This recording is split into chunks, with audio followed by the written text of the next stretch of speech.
लॉकडाऊनच्या काळात अनेकांचे उद्योगधंदे बंद झाले, नोकऱ्या गेल्या, आर्थिक व्यवहार ठप्प झाले. परंतु महावितरण विभागाकडून मोठ्या प्रमाणात विद्युत बिल आल्याने मनसेने विद्युत बिल माफ करण्यासाठी जिल्हाधिकारी कार्यालयासमोर विद्युत बिलाची होळी करण्यात आली. लॉकडाऊनमुळे नागरिकांची आर्थिक स्थिती विस्कटली. त्यांना 2 वेळच्या जेवणाची चिंता लागली असताना महावितरण कंपनीने अव्वाच्या सव्वा बिल पाठविले. हे बिल माफ करण्यात यावे, यावर तत्काळ तोडगा काढण्यात यावा, अशी मागणी करत विद्युत बिलाची होळी करण्यात आली.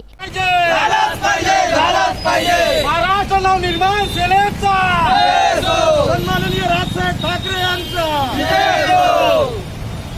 बिल माफ झालाच पाहिजे. महाराष्ट्र नवनिर्माण सेनेचा बिल माफ झालंच पाहिजे. यावेळी महानगर अध्यक्ष संतोष बद्रे, जिल्हा अध्यक्ष प्रवीण डांगे, गौरव बांते, शहर अध्यक्ष राजेश देशमुख, निलेश शर्मा, अजय महल्ले, मनीष दीक्षित, अतुल चिखले, पवन सावरकर यांच्यासह आदी कार्यकर्ते उपस्थित होते. सुरेंद्र बिसने, विदर्भ न्यूज, अमरावती.